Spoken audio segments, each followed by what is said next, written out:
Welcome to Basic Presentation Skills for Grad Slam, resonating with your audience. I'm David Fuller, a training consultant with UCLA Campus Human Resources Learning and Organizational Development, and I'm here to share some information with you that hopefully will help with your Grad Slam presentation. It's often the case that you know a whole lot about the information you're going to share with others when you're making a presentation, especially in the case of Grad Slam, because this is your research, right? That's the easy part. Sharing that information with others in a way that captures their attention, in a way that resonates with them, in a way that they'll be interested in, that's something else. There's a lot to know about being a good presenter, and you're probably aware of that, which is why you're watching this video. There's certainly a wide range of experience just even among the people who will watch this video. I want to take this time to touch on two key areas that really can help you in your presentations, that can really give your presentations a meaningful impact. Some of this information may be new to you. Some of it may be old hat, in which case it's a good reminder. But we're covering what we can in a small nutshell. So let's dig in. There are two main topics that we're going to cover today: how your audiences learn, and what you can do to get your message received well. The concepts that I'm going to share with you, these are big picture concepts, but they're both things that just having a little bit of knowledge about them can really make a big impact on your presentations. And they're things I wish I had known much more about when I first started presenting information, which I've been doing for 20 or 30 years now. This kind of information I'm going to share with you today really can have a big impact. Well, there's a high probability that you're watching this video because of an upcoming Grad Slam presentation. The reality is we spend a lot of our professional lives, even a good portion of our personal lives, sharing information. That's true professionally, whether you end up in a white-collar career or a blue-collar career. It doesn't make a difference. White-collar careers, it's pretty easy to think about because we have presentations in office jobs. We think about PowerPoint decks and the like. But even in a blue-collar world, presentation skills are important. I think about and often talk about when I lived in North Hollywood, there was a auto mechanic that wasn't far from where I lived, and that's where I took my car. Their presentation skills and how they gave me information were so important to how much I liked the garage, how much work I would get done there, because they made the information relevant to me in very particular ways. And it's the kind of thing I'm going to be talking with you about in this video. So professionally, wherever your career path might lead you, this information will be helpful. So let's start with how you can refine your presentations to take advantage of how adults approach learning. We call this adult learning theory, cleverly named. And I talk about adults because most of what most of us think we know about how people learn comes from how we ourselves learned, how we were taught in school. And in school being that K through 12 context. But there are some distinct differences between how kids learn, which is pedagogy, which you may have heard of, and how adults learn, the study of which is andragogy, which is adult learning theory. So today we're going to look at a couple of elements of what we know about how adults learn, and we'll talk about what can we do with that information? So what do we know and what do we do with that? How can we use this information to help your presentations resonate with your audience? So let's start with what we know. One thing that we know about adult learners, about ourselves, adult learners are independent. As adults, our self-concept is based on independence much more than it's based on dependence. The day-to-day elements of our lives are not controlled by others, like parents or teachers. In our adult lives, we are independent beings, making our own decisions largely. We usually don't have to sit around and pay attention to learn because someone told us that it's required, although that does happen in our adult lives sometimes. But for the most part, we have agency over our lives and over our learning. So, what you do with that as a presenter is you develop a need to know feeling in your audience about what information you're going to share. You give people a view of the top of the mountain and to tell them why they want to climb up there with you. This makes the content immediately relevant. It helps answer the question for your audience members, what's in it for me? Right? Make a case for the value of your content as it's going to relate to their lives. As I mentioned, when we were younger in K through 12 school, we were there to learn whatever was served up to us. We weren't giving up anything else to be there largely because we didn't really have a choice. We just needed to be there. In our adult world, we're doing a trade-off, right? We are giving up something else for this, whatever this learning is. We're not learning because we didn't have a choice. We're learning because we're choosing to learn this. And there's a cost to that. There's something else we're not doing. So too many presenters just dive right into their topic without making the case for why the audience should pay attention, right? Ignoring that is a great way to turn your audience off right away, or at least make them struggle to stick with you.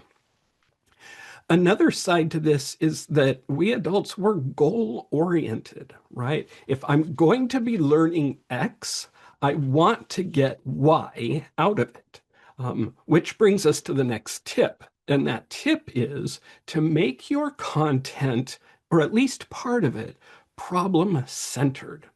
This is similar to making it relevant, but what we're keying into here is encouraging your audience to use their problem-solving skills to engage with your content. If you make your presentation, or at least part of it or parts of it, if you make it problem-centered, that can go a long way to helping reinforce for people how they can achieve a goal by learning whatever it is that you have to teach or to share with them. For example, let's say you're giving a presentation on a previously lost sonnets by Shakespeare that you were able to uncover, right?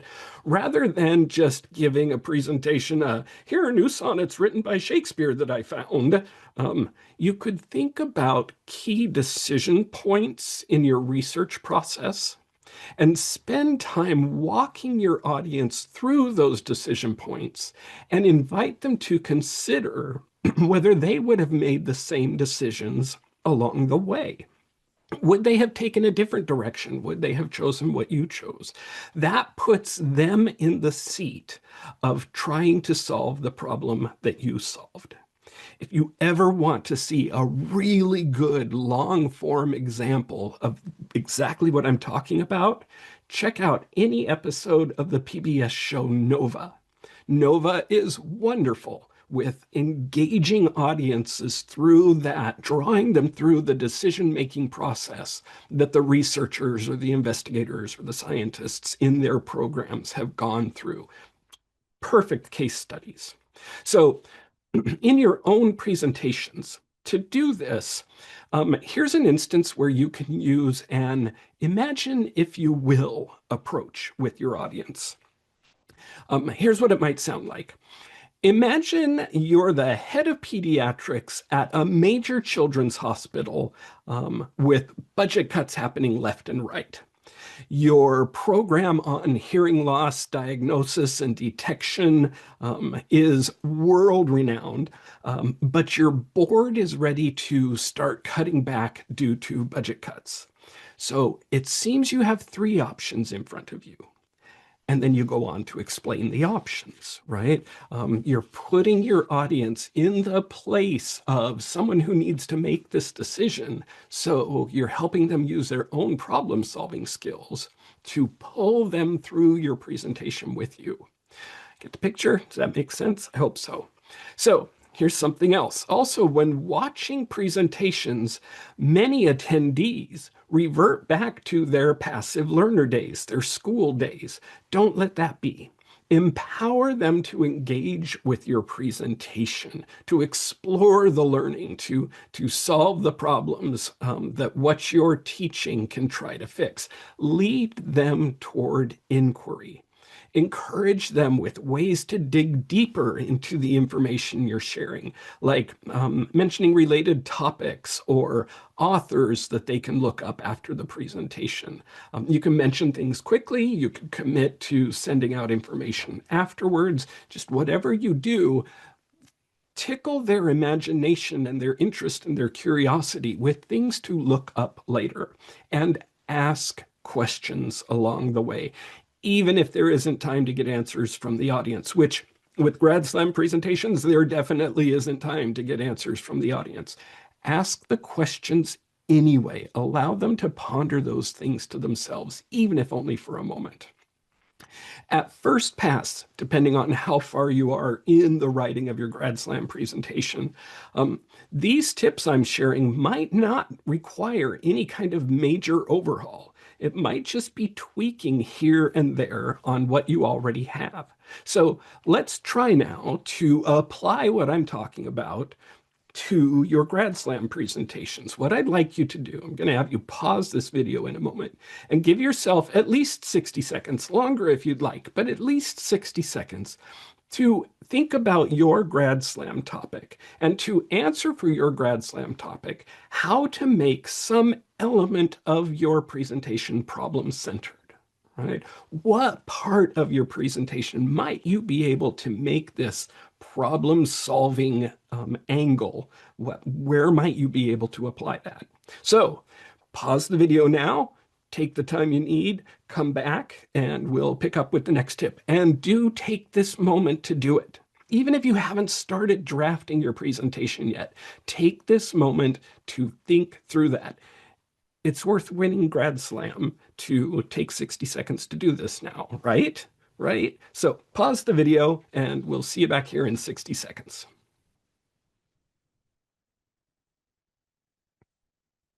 Okay, great. So the next thing I'd like you to know about how we adults approach new information, this other part of adult learning theory, is that we've been around the block a time or two. We come with experience. We come with lots of experience. Even young adults come with lots of experience. And that experience is valuable to us, and in many cases really makes up a large part of our identity. Leveraging your audience members' past experience, whenever possible, is another thing that you can do to help your audience members resonate with the content that you're sharing in your presentation. Ask how X being whatever it is you're sharing in your presentation, ask how X can apply in their own life. How knowing X could have made a difference in something from their past, or how it could make a difference to something in their future, right? Their experience being part of their self-identity, the more they can connect themselves to your content, the better. Help them also see how their experience might negatively impact them. This is a big one. What they believe. If they believe something contrary to what you're saying, what they believe can then be the hook for you. Because if you can point out a contradiction between someone's belief and the message you're sharing and can validate your message, that's a great way to engage your audience. Each of us brings our own world of experience and knowledge to the table. We want presenters to respect that. We want presenters to cater to it, even if we're not really aware of that ourselves. And all too often, presenters fail at that. They forget that we've all been around the block a time or two. So when you can, involve that experience that your audience members have in your presentation. Ask them how they would use what you're presenting in their day-to-day experience. Again, you can ask that question even if you're not giving them time to answer aloud. Even just asking people to think about that is a way to engage them in what you're talking about. So now let's repeat the process of applying this new knowledge to your own Grad Slam presentations. I'd like you to once again think about your presentation. Once again, pause the video for at least 60 seconds. Take 60 seconds to think through this, longer if you'd like, and answer for your Grad Slam presentation topic how you can invite the audience to bring something of their own experience into what you're presenting, into what you're talking about. All right? Give yourself that 60 seconds, pause the video, and I'll see you on the other side of that. All right, welcome back. Now, most of the time when we go out to learn something new, it's not just for the joy of learning. Most of the time, we want to learn something new to do something new with that knowledge now, or at least if not now, relatively soon. There are very few exceptions to this. For example, there was a class I was talking about this in, and a member of the class said, "That's not true. I'm learning Italian now, and I'm not going to use it. Like, I'm just learning it for fun." And I challenged the person on that. I said, "So you're spending hours to learn Italian and you're never, ever going to use it? You never, ever plan to speak Italian or listen to Italian?" And he said, "Well, I don't know, someday maybe I want to take a trip to Italy. Like, I'd really like to visit Italy and be able to say a couple things while I'm there." Like, there it is. It might not be you're going to do something with it now, but you're planning on doing something with the information. Corporate training is the same way. If you go into a job and they have you watch required training videos or you learn new skills, you're learning them to use them on the job. Grad school is no different, right? Most people, 99% of people, I imagine, don't spend the time and money on grad school just to then leave grad school and go do something completely different, right? We learn to apply that knowledge now, or at least relatively soon. And this is especially good to know because you can leverage that in terms of engaging your audience. This is where it's especially good to know what your audience members can do with the information you're going to share and really make that clear for them. When they know what they can do with the information you're going to share, they're much more eager to pay attention to whatever it is you have to share with them. This can be harder with a general audience like Grad Slam has. Your research is probably pretty specific, sometimes doesn't have wide applicability, but if you can find a way to make that applicable to a general audience, all the better. You could be cheeky and say something like, "I'm going to make this relevant to why you should score me high on your evaluations." I don't recommend that. I'm really just joking. But a more practical tip for a general audience is to use the imagine if you will approach that I talked about earlier. Imagine you're an X looking for a way to do Y. When you ask them to imagine themselves in a situation where what you're talking about is relevant to that situation, that can help a general audience really connect with your presentation. I touched on this earlier, but when putting together your presentation, and especially when refining it, make sure you're always thinking about that question that your audience members either know they have or they don't, of what's in it for me, right? What's in it for me? Why should I pay attention? Address that right up front, touch on it at points through, and that's a great way to keep them engaged all the way along. For more information on the ideas that I'm sharing here, adult learning theory is the web search to use, or the library search, however you want to search it. Adult learning theory is the heart of the concepts I've been sharing with you. These are just two or three elements of adult learning theory that I've shared with you. There's much more to it, which you may find helpful down the road. So let's now move on to another area that I'd like to get you thinking about. And that other area is learning styles. Hand in hand with adult learning theory for engaging an audience, helping your presentation resonate with them, is the idea of learning styles, ways to frame information to serve it up. So we're going to take a little bit of a look at what do we know about learning styles and what can we do about it? What can we do with that knowledge? Are you a cook? Do you cook anything? Here's a question. If you make a delicious soup for your family or for your friends, what do you serve it in? Maybe a big bowl, right? A soup tureen. Maybe you serve it right out of the pan. Could you serve it from a pitcher? Yes. Could you serve it from a plate? Yes.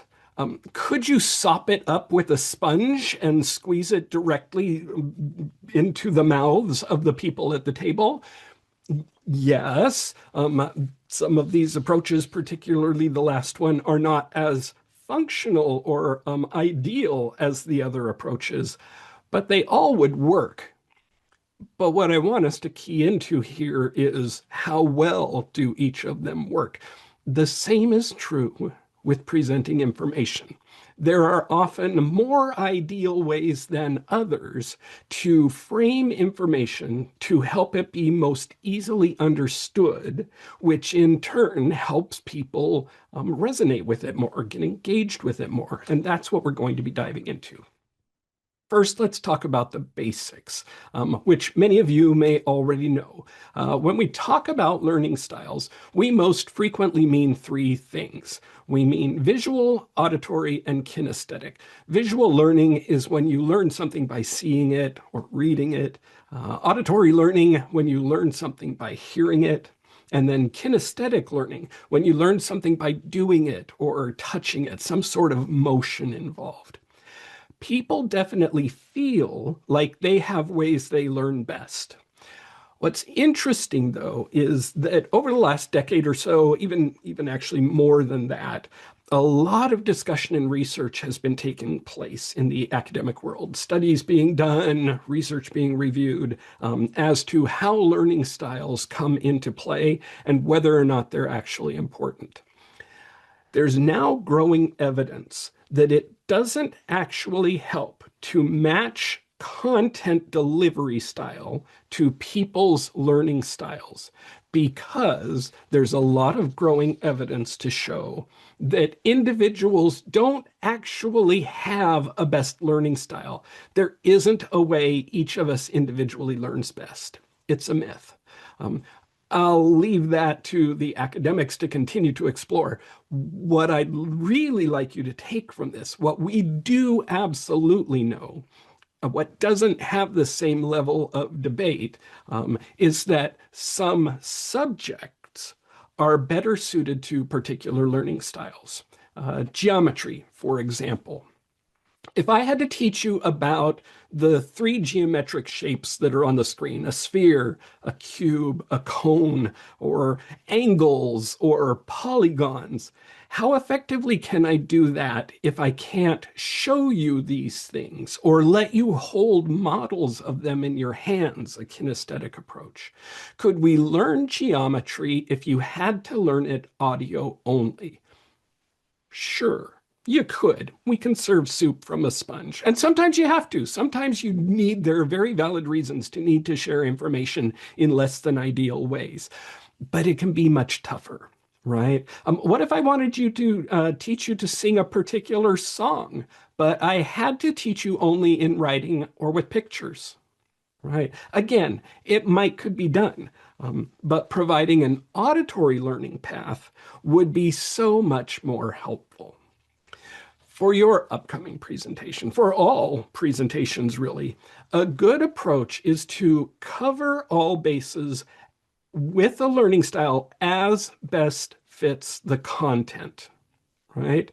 I'm not saying there's content for every learning style for everything in a presentation. Just pay attention to which style best serves the information you're sharing in a particular moment, like visual for geometry. Sometimes it might be all styles equally. Sometimes it might be one particular style over another particular style. In your research that you're presenting for Grad Slam, have you discovered a new math equation? If so, show it, right? That kind of research lends itself well to visual learning. Did you discover a new whale song? Right? Play it. That kind of discovery lends itself well to auditory presentation. Did you create a new kind of fabric? Pass it around. Kinesthetic is ideal there, right? Give people a chance to feel it, to learn kinesthetically about it. So feel free to explore that concept, find out what could work out best for you and your own particular research and how you present that research. That's the heart of the information I have to share with you here. Short, quick, but powerful steps. And I hope you'll look more deeply into adult learning theory and that you'll do a little bit more research about learning styles as ways to bolster up the engagement of your audience and how they resonate with you as you do your Grad Slam presentations, for which I wish you lots of good luck in the presentations, good preparation, good luck, always a good combination. And feel free to come back, watch the video again if you think it will help. Good luck in your presentations.